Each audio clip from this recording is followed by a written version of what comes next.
भारत का प्रायद्वीपीय पठार, यह प्री कैम्ब्रियन गोंडवाना सील्ड है। यह 3 ओर से पहाड़ियों, उत्तर में अरावली राजमहल, पश्चिम में पश्चिमी घाट तथा पूर्व में पूर्वी घाट से घिरा है। अनियमित त्रिभुजाकार आकृति का, जिसका शीर्ष कन्याकुमारी एवं आधार राजमहल की पहाड़ियां दिल्ली, अंबाला, कटक पर है। 22 डिग्री अक्षांश के दक्षिण पश्चिम भाग में 16 लाख वर्ग किलोमीटर पर विस्तृत है। यह क्षेत्र विभिन्न पहाड़ियों, श्रृंखलाबद्ध पठारों, घाटियों, साम्प्राय मैदानों से युक्त है। यह मूलतः क्रिस्टलाइन ग्रेनाइट एवं चट्टानों से निर्मित है, जिस पर कायालिप्त एवं अवसादी चट्टान तथा दक्कन का लावा प्राप्त होता है। यह भारत के 28% भूभाग पर फैला हुआ है। भारत का प्रायद्वीपीय पठार, केंद्रीय उच्चभूमि और दक्कन का पठार। केंद्रीय उच्चभूमि को कई भागों में बांटा गया। उत्तरी केंद्रीय उच्चभूमि, दक्षिणी केंद्रीय उच्चभूमि। उत्तरी केंद्रीय उच्चभूमि अरावली पर्वत श्रेणी, हड़ौती का पठार, मध्य भारत का पठार, बुंदेलखंड का पठार। दक्षिणी केंद्रीय उच्चभूमि में मालवा का पठार, विंध्य कवारी प्रदेश, विंध्य पर्वत श्रेणी, नर्मदा सोन घाटी। दक्कन के पठार को 3 भागों में बांटा गया है। उत्तरी दक्कन का पठार, दक्षिणी दक्कन का पठार, पूर्वी पठार। पूर्वी पठार में बघेलखंड का पठार, छोटा नागपुर का पठार, दंडकारण्य का पठार, उड़ीसा हिल्स, महानदी बेसिन, मेघालय का पठार। फिर उत्तरी दक्कन के पठार में सतपुड़ा पर्वत श्रेणी, महाराष्ट्र पठार। दक्षिणी दक्कन के पठार में कर्नाटक का पठार, आंध्र पठार। अरावली पर्वत श्रेणी, इसमें सबसे ऊपर दिल्ली रायसीना हिल्स राष्ट्रपति भवन है। फिर उसके बाद झुंझुनू खेतड़ी तामक के लिए प्रसिद्ध, फिर सरिस्का राष्ट्रीय उद्यान है अलवर में, फिर जयपुर में सांबर झील, फिर इधर से लूनी नदी निकलती है पुष्कर के पास अजमेर, फिर इधर भीलवाड़ा, रामपुर दरीवा, चांदी की खान भीलवाड़ा में, राजसमंद में सिद्धेश्वर खुर्द, उदयपुर में जावर जस्ता के लिए प्रसिद्ध, राजपुर दरीवा चांदी के लिए प्रसिद्ध, सिरोही माउंट आबू गिर शिखर जिसकी ऊंचाई 1722 मीटर, फिर साबरमती नदी निकलती। चट्टानी ग्रेनाइट क्वार्टजाइट अरावली नदी विभाजक का कार्य करता है। मरुस्थलीकरण रोकने में मदद, आर्थिक व सांस्कृतिक महत्व, वर्षा 50 सेंटीमीटर, अर्धशुष्क खेती, श्रेयन उद्योग, खनिज आधारित, इंदिरा गांधी नहर, वनस्पति, कटीले वन, खजूर, बेर, बबूल। दक्कन का पठार, केंद्रीय उच्चभूमि, इधर दक्कन का पठार, फिर दक्कन के पठार को 3 भाग में बांटा, उत्तरी दक्कन, दक्षिणी दक्कन, पूर्वी पठार। इधर पूर्वी पठार में क्या कहता है, बघेलखंड का पठार, छोटा नागपुर का पठार, फिर इधर महानदी बेसिन, दंडकरण का पठार, उधर मेघालय का पठार। केंद्रीय उच्चभूमि इधर विंध्य, फिर नर्मदा नदी, नीचे सतपुड़ा। दक्कन के पठार में सतपुड़ा आता है, उत्तरी दक्कन के पठार में सतपुड़ा और महाराष्ट्र का पठार, फिर दक्षिणी दक्कन के पठार में कर्नाटक का पठार और रायलसीमा का पठार। छोटा नागपुर का पठार, गंगा नदी निकलती है, इधर मध्य गंगा नदी का भाग, इधर निचला गंगा। इधर छोटा नागपुर बघेलखंड पठार के पूर्व में और महानदी बेसिन के ऊपर। इधर छोटा नागपुर के पठार में क्या क्या है, बराकर नदी और दामोदर नदी। बराकर नदी के पास हजारीबाग पठार, निम्न हजारीबाग गिरडी और उच्च हजारीबाग।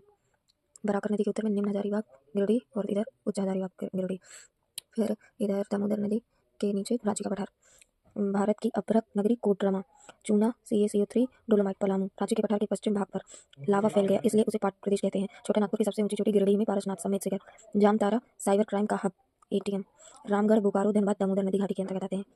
पश्चिम सिंहभूम धारवाड़ चट्टान, लोहे की 2 खदानें, पश्चिम सिंहभूम फेरोगुरी गुआ के खत्म होते ही उड़ीसा आ जाता है। मयूरभंज जिले गुरु महसानी खान, भारत की पहली लौह खदान। मयूरभंज जिले में केवंझर बारविल जोड़ा खदान, केवंझर में बारविल जोड़ा खदान, सुंदरगढ़ में बुमाई खदान, दोनों लौह के लिए। वर्षा 150 सेंटीमीटर, गर्मी साधारण, ठंड ज़्यादा। बराकर नदी पर तिलैया बांध, इधर हजारीबाग, फिर इधर दामोदर नदी पर पंचेत बांध, इधर रांची का पठार और रांची पठार के इधर नीचे सुगर्ण रेखा नदी निकलती है, इस पर हुंडरू जलप्रपात। फिर दंडकारण्य का पठार आ गया, महानदी बेसिन के नीचे दंडकारण्य का पठार, इधर उड़ीसा हिल्स, बरजात हिल्स, दंडकारण्य पठार के नीचे रायलसीमा पठार और इधर मैकल पठार पूर्व में। फिर ये दंडकारण्य के पठार में ही इधर ऊपर कोटरी नदी बेसिन है और इधर इंद्रावती नदी, इधर बस्तर का पठार और इधर अबूझमाड़ की पहाड़ियाँ। इंद्रावती बेसिन, बस्तर मैदान, सुकमा, दंतेवाड़ा नक्सल प्रभावित क्षेत्र। दंतेवाड़ा में बेला डीला लौह खदान, जहाँ से जापान को निर्यात। रावघाट खदान और दल्ली राजहरा खदान, लौह खदान। छत्तीसगढ़ का चेरापूंजी, अबूझमाड़। दंडकारण्य की सबसे ऊंची चोटी बस्तर पठार में नंदीराज शिखर। धान का कटोरा, छत्तीसगढ़। धान की किस्मों की विविधता, साल द्वीप, साल के पेड़ ज्यादा, 150 सेंटीमीटर से ज्यादा वर्षा, आर्द्र पतझड़। जनजाति अबूझमाड़, मुड़िया, उद्योग, खनिज आधारित उद्योग, इंद्रावती राष्ट्रीय उद्यान, मेघालय का पठार। इधर छोटा नागपुर के पठार के गंगा नदी और इधर ब्रह्मपुत्र नदी, इधर आ गया मेघालय का पठार। इसमें नॉकरेक नेशनल पार्क, इधर गारो शिलोंग चोटी सबसे ऊंची, जयंतिया खासी, गारो जयंतिया खासी पहाड़ियाँ। इधर गारो पहाड़ी, जयंतिया पहाड़ी, खासी पहाड़ी में मासिनराम फर्स्ट, चेरापूंजी सेकंड। इसमें समस्याएं, विकास नहीं, पिछड़ा, जनजातियों में अलगाव, मिट्टी लैटेराइट, ईंट बनाने में यूज, झूम खेती, सूखा, अत्यधिक पानी बह जाने की वजह से, खनिज लिग्नाइट कोयला तमिलनाडु के बाद मेघालय में मिलता है। जल संरक्षण तकनीक, बांस का यूज। भारत की सबसे स्वच्छ नदी उमगोट नदी मेघालय में। बायोडाइवर्सिटी हॉटस्पॉट मेघालय में। केंद्रीय उच्चभूमि, उत्तर में यमुना बेसिन, दक्षिण में नर्मदा की भ्रंश रेखा, पश्चिम में अरावली एवं पूर्व में सोन नदी इसकी सीमा का निर्माण करती है। केंद्रीय उच्चभूमि को निम्नलिखित भागों में बांट सकते हैं। अरावली पर्वत श्रेणी, मेवाड़ का पठार, मालवा का पठार, बुंदेलखंड का पठार, मध्य भारत का पठार, विंध्य पर्वत श्रेणी, नर्मदा सोन घाटी। अरावली श्रेणी यह गुजरात के खेड़ ब्रह्मा पालनपुर से लेकर दिल्ली की रायसीना पहाड़ी तक फैली हुई है। इसकी लंबाई 692 किलोमीटर तथा राजस्थान में इसकी लंबाई 550 किलोमीटर है। इसकी औसत ऊंचाई 930 मीटर है। यह विश्व का सबसे प्राचीनतम पर्वत श्रेणी है, प्री कैम्ब्रियन काल, जो वर्तमान में अवशिष्ट पर्वत के रूप में उपस्थित है। अरावली पर्वत श्रेणी राजस्थान के कुल क्षेत्रफल का 9% है। राजस्थान की कुल जनसंख्या का 10% यहाँ निवास करता है। वर्षा 50 से 90 सेंटीमीटर। चट्टानी प्री कैम्ब्रियन काल की कायांतरित चट्टानी जैसे नीस, सामुद्रिक अवसादी चट्टानी जैसे विंध्य। मृदा काली मृदा, प्रमुख फसलें मक्का, खनिज पदार्थ यह तांबा, सीसा, जस्ता, चांदी, ग्रेनाइट, संगमरमर, चूना पत्थर, लोहा, एल्यूमिनियम आदि के विशाल भंडार है। जनजातियां यहाँ भील, प्रतापगढ़, बांसवाड़ा एवं मीना, उदयपुर जनजातियां निवास करती हैं।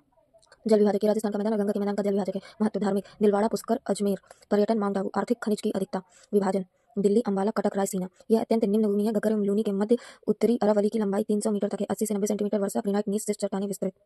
उत्तरी अरावली यह झुंझुनू, अलवर, सीकर तथा जयपुर जिलों में विस्तृत है। सीकर जिले में रघुनाथगढ़ 1055 मीटर, मालखेत 1052 मीटर तथा जयपुर जिले में खो पहाड़ियां स्थित है। झुंझुनू का खेतड़ी, तांबे, जबकि जावरा, जस्ता तथा चांदी के उत्पादन के लिए प्रसिद्ध है। उज्जैपुर में सांभर झील में नमक लवण का उत्पादन किया जाता है। मध्य अरावली लूनी एवं पश्चिम बनास कच्छ जाती है, पूर्वी बनास चंबल में मिल जाती है के मध्य है। उत्तर से दक्षिण की ओर क्रमशः बरदर्रा, शिवपुर दर्रा, सुराघाट, पीपली घाट, दीवारी दर्रा पाए जाते हैं। इन्हीं दर्रों घाटों से पश्चिमी मरुस्थल का पूर्व में विस्तार हो रहा है।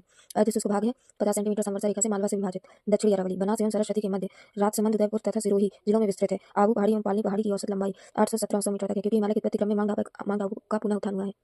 उदयपुर की जावर खदान जस्ता तथा चांदी के उत्पादन के लिए प्रसिद्ध है, जबकि सिरोही में सबसे ऊंची चोटी माउंट आबू पर गुरु शिखर 1722 मीटर जैन धर्मावलंबियों का प्रमुख तीर्थ स्थल है। माउंट आबू में नक्की झील, देवर झील, पुष्कर झील पाई जाती है। राजस्थान उच्च भूमि या हड़ौती का पठार, यह भारतीय प्रायद्वीप पठार का उच्च पश्चिमी भाग है। इसके पश्चिम की ओर अरावली पर्वत, पूर्व की ओर मालवा का पठार, दक्षिण में विंध्य पर्वत श्रेणी तथा उत्तर पूर्व की ओर यमुना का मैदान है। चूंकि यह राजपूत राजाओं का राज्य रहा है, इसलिए इसे राजपूत प्रदेश भी कहते हैं। इस क्षेत्र से बनास नदी चंबल के सहायक निकलती है। जलवायु कर्क रेखा इसके मध्य से गुजरती है, इसलिए ग्रीष्मकाल में इसका तापमान 40 डिग्री सेल्सियस से भी अधिक रहता है, किंतु शीतकाल में 16 डिग्री सेल्सियस रहता है। औसत वार्षिक वर्षा 60 से 120 सेंटीमीटर तक है। वनस्पति यहाँ सामान्यतः बबूल, शीशम, जामुन, महुआ, नीम, खिजड़ी आदि वृक्ष मिलते हैं। निचले भाग में घास के मैदान मिलते हैं, जिनमें पशुपालन किया जा रहा है। अत्यंत निर्वनीकरण के कारण केवल 10% भूभाग पर वन पाए जाते हैं। कृषि विषम धरातल एवं अनउपजाऊ भूमि होने के कारण केवल 25 से 30% भाग पर ही कृषि की जाती है। अधिकांश कृषि वर्षा आधारित है। ज्वार, बाजरा, चना, दालें, गेहूं यहाँ प्रमुख फसलें हैं। खनिज यह क्षेत्र खनिज पदार्थों की दृष्टि से संपन्न है। यहाँ जस्ता, सीसा, लोहा, अभ्रक, तांबा, संगमरमर, चूना आदि पाए जाते हैं। उद्योग यहाँ सीमेंट बनाने के कारखाने चित्तौड़गढ़, उदयपुर, सवाई माधोपुर में स्थित है। ये सूती वस्त्र के कारखाने अलवर, जयपुर और कोटा में है। परिवहन यहाँ परिवहन के मुख्य साधन सड़क और रेलमार्ग है। पश्चिमी रेलमार्ग इस संपूर्ण क्षेत्र में फैला हुआ है। मालवा का पठार, बुंदेलखंड का पठार, विंध्य प्रदेश मध्य प्रदेश से मानते हैं।